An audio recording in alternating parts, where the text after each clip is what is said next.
Kahapon sa Behind the Clash, nasaksihan natin kung paano hinarap ng Next Gen Power ang mga katanungan ng The Clash Confession Cards. At napanood natin ang unang pagkikita nina Ben Opeña at John Rex, Violet Santa Cruz at Thea Ashley, Beza Trestiza at Chloe Redondo. Ngayong hapon, babalikan natin ang kanilang mga naging reaksyon sa kanilang naging tapatan sa loob ng Clash Arena last Sunday. Lahat ng yan dito lang sa Behind the Clash.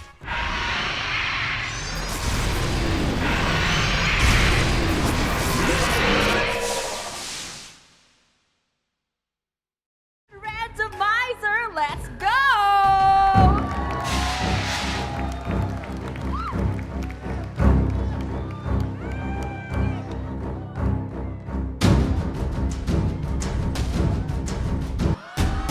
Violet! Wow! And Thea! Violet and Thea! I really value sisterhood talaga, and it's an important part of my identity, yung pagiging ate. Sobrang saya lang nung feeling ko to be with someone, to be with a younger girl din, and to feel like an ate again. Kasi my sister, syempre, she's in university na, and she actually lives in Scotland, so she's far away from me. So to be here now and para maramdaman ko ulit yung pagiging ate, that's just something that I really value and something that I find really special, and I'm really happy to be sharing that with her. At kung sino ang pinili panlaban ng Soundwave Squad and Next Gen Power, let's watch this. So if ever na si Violet and Ate Thea ay ang na-randomize, ang napili ng the Next Gen Power ay si Beza, which is me, and Ate Chloe Redondo. To be honest, nung una kinakabahan ako. At the same time, I'm very, very happy na balik ako sa Clash. And this time, kasama ko naman ang contender na teens ngayon, na si Beza, which is sobrang galing na bata. Hindi siya mahirap na trabaho. Kaya I'm very, very happy na siya yung partner ko. Kung si Violet po at si Ate Thea po ang mara-randomizer, ang ilalaban po ng Soundwave Squad ay si Kuya Bien at saka si Kuya John Rex. I've been eyeing or gusto ko talagang manood ng rounds ng The Clash. Pero because of schedule nga, hindi nga ako makapanood. And sabi ko pa, nung hindi ko pa alam, na magiging mentor tayo. Wow, magiging mentor. Makakasama natin yung mga Clash teams natin. Sabi ko pa, manonood ako this round. So, manonood pala talaga ako kasi magpe-perform ako with them. So, siguro, I'm just happy na dati nanggaling lang din ako sa The Clash eh. And I think yung mga experiences na napagdaanan ko, I got to share to Bien na mga kasama ko at di kami maglalaban, pero mga kasama ko sa stage ng Clash. Ray, nararamdaman ko na yung tension dito, ha? Mukhang palaban din ng mga to, kaya nung last week, eh. Sobra! Game face na nga sila ngayon Oo pa lang. nga. Ito ang round 3, kolabo sa San, Violet and Thea versus Bien and John Rex versus Beza and Chloe. My advice for her, siguro, because I do see a lot of myself in her, in terms of, yun nga, yung pagiging meticulous and perfectionist about things. So I guess my advice would just be to have fun as well. Kasi this is a once-in-a-lifetime opportunity. Not everyone gets to set foot in the Clash Arena and call themselves a Clasher. So habang, syempre, focus and yung drive to win is there. But also, yun nga, don't forget to have fun and just be present and be in the moment.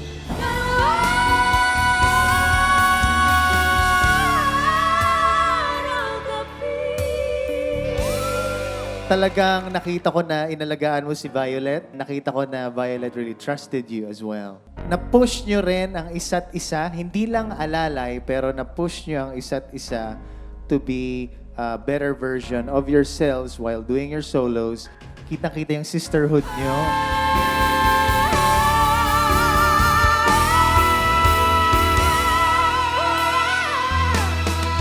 This song is about devotion and the joy of being completely in love.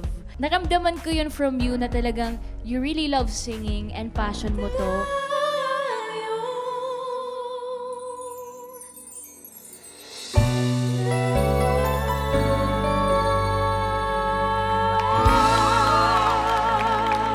pinapakita nyo pa rin na even in the quietest parts of the song, it's still important to hear the harmonies and to blend very well. Handa na ang pares ni Bien at John Rex na ipakita ang produkto ng kanilang kolaborasyon.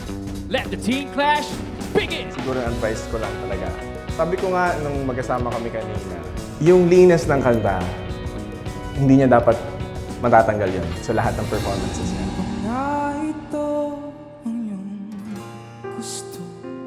Grabe yung intro mo, napaka-solid nung intro mo. Talagang feel na feel mo. Ang ganda, ang ganda. Nahuli mo agad in the beginning.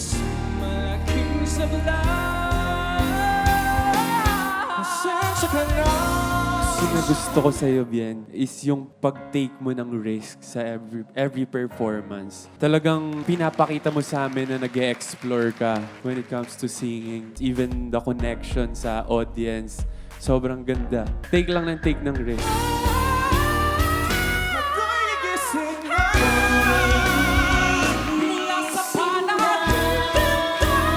Feeling ko lang dapat, kahit hindi ikaw yung kumakanta, consistent yung energy mo throughout the whole performance. Kahit wala sa'yo yung camera, kahit walang nakatingin sa'yo, dapat andun pa rin yung energy mo. Kasi dapat yung energy mo habang nasa stage ka, dapat infectious siya.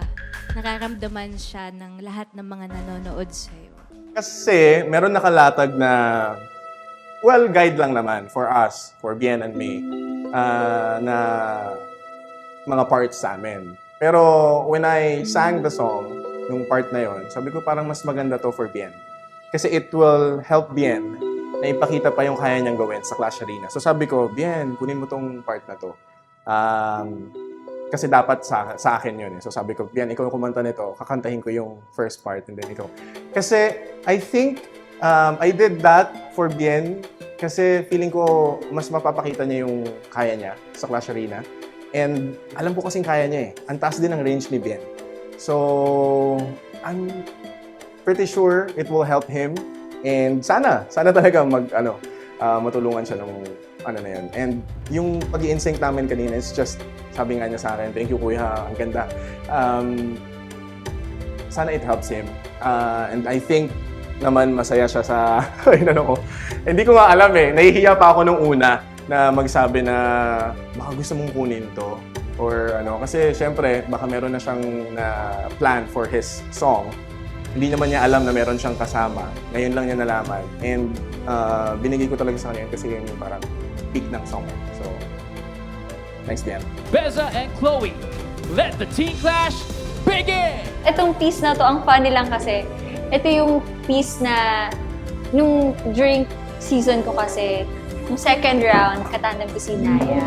Tapos yung nakatapat namin, ang piece nila ay ang huling El Bimbo, which is natalo kami ni Naya. Kaya matira-matira. But yeah, performing this with Beza, I'm very, na-surprise ako sa kayang gawin ni Beza, which is, pinakita niya talaga yung skills niya at hindi siya nagpapatalo.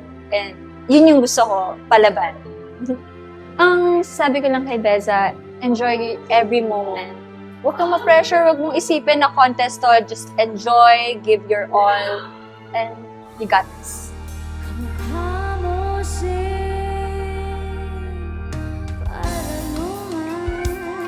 As usual, ang ganda ng pagkabuo ng boses mo, sobrang powerful. Very nostalgic kasi yung song. Pero, the way you attacked it, mas happy.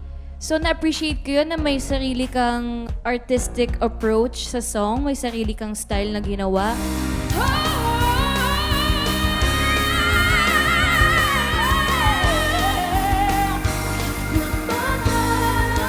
Grabe, talagang pinakitaan nyo kami ng mga parang nagsisirkus na boses na saan napupunta.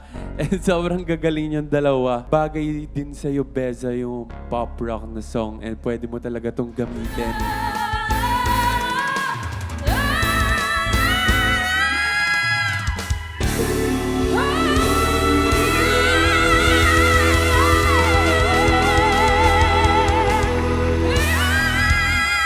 Wala na akong masabi. Thank you so much Sobrang po. galing. Thank Sobrang ganda ng performance Thank you niyong po. dalawa. Congratulations. Isa lang ang pipiliin ng ating Clash panel. Ang dalawang hindi pinili ay malalagay sa danger zone. Ayun nga it's so sad lang na pabawas na ng pabawas yung Soundwave group and ganun rin sa ibang group. Pero kailangan this is a competition. Sabi nga ng The Clash, isa laban sa lahat. I was very shocked to know that it'd be like a three on three, you know, because all of the rounds of The Clash so far have always been like 1 versus 1 and stuff like that. And knowing that it'd be like 1 per team, and then we'd all be going together, and then who's going to be left? Like they're the ones who are going to go in Matirang Matibay. It was such a shock to me, you know. Nung una talaga, hindi ko talaga expect na tatlong pairs ang maglalaban. So, ang expect ko lang kasi talaga at 2 pairs lang ang maglalaban. Kasi hindi ko po siya inisip yung round na to. So when I found out na 3 po pala yung maglalaban-laban tonight, I was more like surprised rather than afraid. Nung na randomizer, tapos makakalaban ko pala si Beza, yung gusto ko talaga makalaban. Parang I also had a hunch na magiging kalaban ko po si Bien. Still, unexpected, and I really enjoyed this round. Kaya, yun, thank you so much, Clash Nation. I was literally so shocked, and it was a really good surprise, and you know, I'm just looking forward to whatever's going to happen now. I'm super grateful naman na naitawid naman yung performance namin ni Kuya Janorex, and I hope to din kay Beza. And may the best Clasher win, and all glory to God. God bless, and whatever's in God's will. So, Clash panel between Violet, Bien, and Beza, isa lang ang siguradong ligtas. Sino po ang inyong napili? Alright, ang napili namin na maliligtas ay si...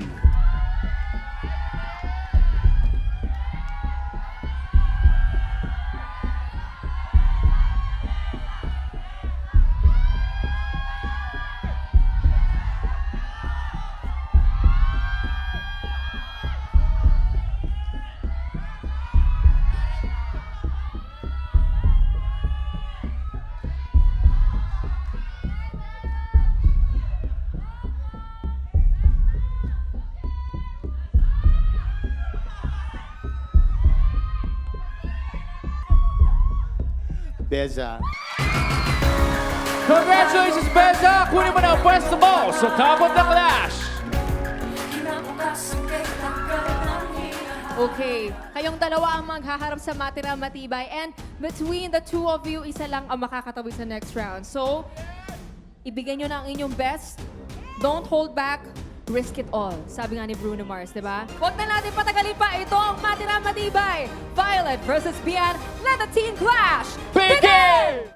Matapos ang intense na kolabo si San, ang unang nakabalik sa top of the Clash ay si Beza Trestiza ng Next Gen Power. Bukas, aalamin natin ang mga kwento ni Bien at Violet sa kanilang naging tapatan sa Matirang Matibay round. Lahat ng kwentong yan ay malalaman nyo kapag tumutok kayo bukas ng 5:10 PM sa Kapuso Stream para lagi kayong updated sa mga kwento ng inyong paboritong Teen Clashers. Siguraduhin nakasubaybay kayo tuwing Wednesday, Thursday, and Friday. Clash Nation, tuloy-tuloy lang ang pagboto sa inyong paboritong Teen Clashers. Just scan the QR code on your screens or simply visit the Clash Teen social media pages for more details. At patuloy lang rin ang pag-stream sa digital album ng Teen Clashers dahil bukod sa pagboto, maaari nyo rin ipakita ang suporta sa kanila by streaming their latest singles. This is your Clash Master, Raver Cruz, and this is Behind the Clash.